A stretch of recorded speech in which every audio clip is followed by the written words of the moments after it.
présenter, s'il vous plaît? Et voilà, je suis Abdraman Sedomoru, étudiant en deuxième année au département de linguistique à la faculté de lettres et des sciences humaines à l'université Abdoumoun de Niamey. Et je suis également le délégué principal de ce département. Comme j'ai constaté, aujourd'hui on a fait une journée au département de linguistique. Mais qu'est-ce que vous pensez de cette journée? Voilà, en tout cas, c'est une fierté, voire même une joie qui m'anime. Et c'est une opportunité, bien évidemment, pour moi, qui m'oblige d'ailleurs à prendre la parole pour exprimer mes remerciements d'abord envers l'ensemble des personnes qui ont accepté de participer par cette deuxième édition de journée de l'étudiant en linguistique. Et je tiens très sincèrement à remercier d'abord les membres du comité exécutif qui ont accepté de participer. Il y a aussi les membres de la délégation, il y a les membres du décanat, il y a les camarades d'ailleurs des membres du club qui ont accepté, qui ont fourni des efforts bien évidemment pour qu'on puisse franchement avoir la réussite dans cette deuxième édition. Je tiens très sincèrement à vous remercier et à vous encourager. Voilà ce que j'ai à dire par rapport à... D'accord, ça c'est très bien. Et j'ai vu la thématique, c'est une thématique d'actualité qui porte sur l'apprentissage des langues et l'apprentissage rapide de la lecture et de l'écriture en primaire.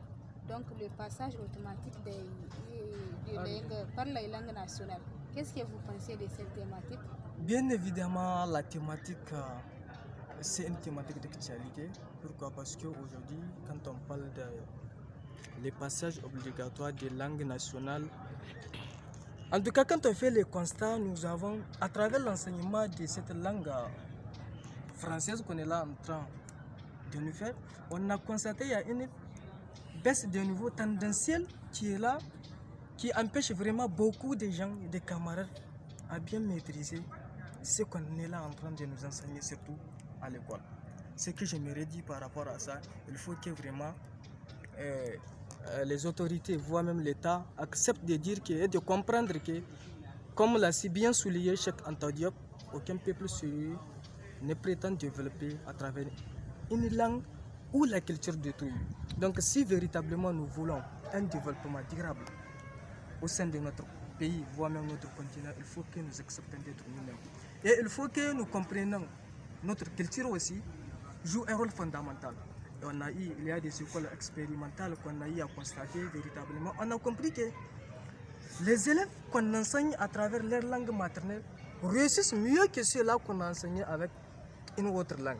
C'est pour cela vraiment nous attirons l'attention de nos dirigeants pour qu'ils puissent comprendre véritablement que nos langues nationales jouent un rôle fondamental dans notre société.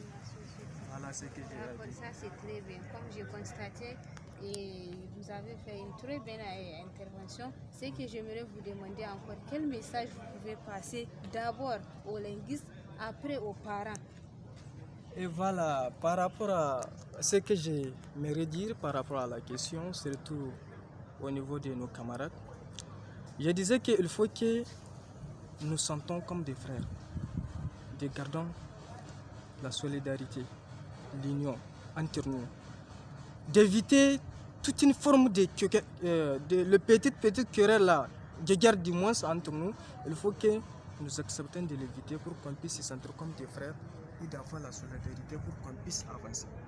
La question du régionalisme et de nos centrismes, on doit bannir ça et de comprendre que nous sommes des frères. Comme a été bien écrit la devise du Niger, d'abord le premier terme c'est la fraternité. Il faut que nous acceptions véritablement que nous sommes des frères. Fraternité, on travaille ensemble pour avoir un progrès. C'est de ça qu'il s'agit. Et nos parents, bien évidemment, ils ont un devoir moral d'accompagner leurs enfants véritablement à chercher le savoir. Surtout de dire que s'il y a une école bilingue, d'accepter à pousser leurs enfants pour qu'ils puissent étudier de ce côté parce que ça ne sert à rien aujourd'hui. Le problème aujourd'hui auquel nous faisons face, chacun pense que tant que tu ne parles pas la langue française, en tout cas tu es un villageois. Vous voyez, mais très malheureusement, ce n'est pas le cas. Il faut que nous acceptions d'être nous-mêmes. Voilà ce que j'ai à dire par rapport à la question. Là, la dernière question est qu'est-ce que vous dites aux autorités du Niger? Comment ils vont faire pour valoriser les langues nationales? Pour que les langues nationales sentent que vraiment Elles ont des valeurs, autant pour moi. Ce que j'aimerais dire par rapport à ça, c'est le fait de dire qu'il faut que nos dirigeants comprennent. Si aujourd'hui, la Chine elle est la plus puissante du monde, véritablement, c'est parce qu'ils ont accepté d'être eux-mêmes et ils étudient à travers leur langue nationale. C'est pour cela aujourd'hui, en tout cas, comme il y a un roman que j'ai vu, on a dit aujourd'hui, si la Chine s'éveillera, en tout cas le monde tremblera. Cela veut dire qu'ils ont la puissance. Ils ont le plus, ils sont en tout cas populaires et ils ont le savoir-faire et le savoir-être. Pourquoi? Parce qu'on l'avait enseigné à travers leur langue nationale. Ils ont compris. C'est de façon rapide. Bien évidemment, aujourd'hui, il y a des preuves. On a vu les élèves de la manière dont ils sont en train de s'intégratiser, structurer des termes à travers leur langue nationale. Cela veut dire que c'est compréhensible. Mais pourquoi pas nous? Nous avons vu, si aujourd'hui la Libye, l'Éthiopie, il y a l'Algérie, c'est à travers leur langue nationale, ils sont en train de se développer. Mais pourquoi pas nous?